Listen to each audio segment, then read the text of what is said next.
Hey, welcome back to the studio. Today we're going to be reacting to Asteroid City. This is the next in Wes Anderson's series of films. This is right after French Dispatch. Absolutely. Which was an interesting one. It was fun. Timothy Chalamet stole the show, in my opinion. He really did. I think all of them are extremely interesting and fun movies to watch. For me, just visually, there's so much packed wise, into them. Yeah. There's so much in them. It's like, I don't know. If you're going to try to meditate on a Wes Anderson movie, it's like when someone says, let's play a game of Risk. It's going to take forever. Mm-hmm. You know what I mean? So let's take a look at this trailer for Asteroid City, and we'll give our thoughts after. So here we go. Frame one, you can tell it's Wes Anderson. You're not here. We're not there. The car exploded. And the Come get the girls. I have to stay here with Woodrow. I'm not the chauffeur. I'm the grandfather. Where are you? Asteroid City, Farm Route 6, mile 75. I love the aesthetic, the colors. Each year we celebrate Asteroid Day, commemorating September 23rd, 3007 BC, when the arid plains meteorite made Earth impact.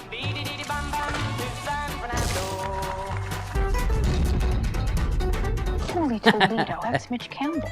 You were very good in the one about the tramp in the brothel who gets amnesia and becomes a pediatrician. You were very authentic. Actually, maybe my favorite character ever. I don't know why nobody else liked it. Oh. What do those pulses indicate? What? Oh, the beeps and blips? We don't know. Some of our information about outer space may no longer be completely accurate. Anyway, there's still only 9 planets in the solar system as far as we know, Billy? Except now there's an alien. This is wild. I don't know. I don't like the way that guy looked at us. The alien. How did he look? Like we're doomed. Maybe we are. I've just informed the president. How long can they keep us in Asteroid City legally? The world will never be the same. That's an alien doing jumpy jacks. That's an alien in a top hat. What's out there? The meaning of life. Maybe there is one. Are you married? I'm a widower. But don't tell my kids. You're saying her mother died 3 weeks ago? Let's say she's an Oh, dang it. Which doesn't exist for me, of course, but you're Episcopalian. In my loneliness, I learned to give complete and unquestioning faith to the people I love. I don't know if that includes you, but it included my daughter and your 4 children. Sometimes I think I feel more at home outside the Earth's atmosphere. Oh, wow. Me too. They're strange, aren't they? They're children. Compared to normal people. Yes, that's correct. It's true. Freight train, going so fast. Freight train, going so fast. A lot of big names in this one. I do a nude scene. You want to see it? Huh? Did I say yes? You didn't say anything. I meant yes. My mouth didn't speak.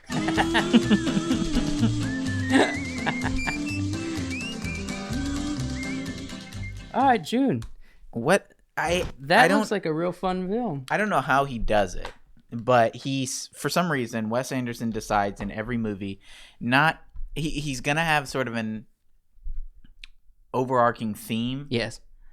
And then he's also going to deal with family, with love, with death, with religion, with sex, with psychology. He's gonna touch on everything. Yeah. Everything.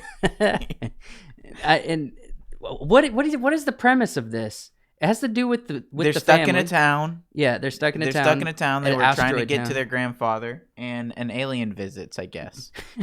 This is so wild. And it's such a stacked cast, like all of his movies. Can I really quickly just go for it? Just shoot out who's all going to be in this movie, because I see a ton of yeah. Just name Tom Hanks, Margot Robbie, Scarlett Johansson, Willem Dafoe, Adrian Brody, Steve Carell, Edward Norton, Jeff Goldblum. Dang. There's a couple names that we almost always know are going to be in them. Yeah. Adrian Brody is almost a for sure. Ed Norton's almost always a for sure. Yeah. What's his name from Groundhog Day? Yeah. I don't see him on this list, but I know you're talking about. Bill Murray. Bill Murray. Bill Murray. He's almost in a almost lot all of them. And one of the Wilson boys, if not both the Wilson boys.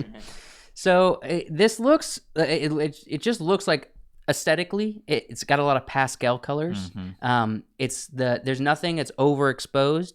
Everything is uniform and perfect. Everything just like traditional Wes Anderson. And it's man alive, if he hasn't claimed this style of storytelling. It's extremely uniquely him. It just details in this frame. This first one. Pull it up. Just in this frame, details. Pull it up, Joshua. Signs, words, things all over. Straight on. Because he likes that. Wide, straight shot. He understands that that's part of life. That's on everything. And so there's words on everything. Right. You know? That's life. That's life. Yeah. Cars in the background. Yellow thing right dead center of the frame. Yep. And to then show you where the middle is. Locking off this side with the rock. I just balancing it between the rock and the I don't know, destroyed it's such cars an on the other interesting side. frame. So good grief. I'm always the guy that says I think certain people are kind of pretentious when it comes to films and stuff. And I don't quite get Wes Anderson, but I will say that all his shots are very thoughtful. Picturesque. It's almost like he's trying to make a film based off pictures. Like if he was just going to give us, let's say he got 100,000 photos and he had to make a full-length film with 100,000 photos. He could probably do it because Wes Anderson does that stuff.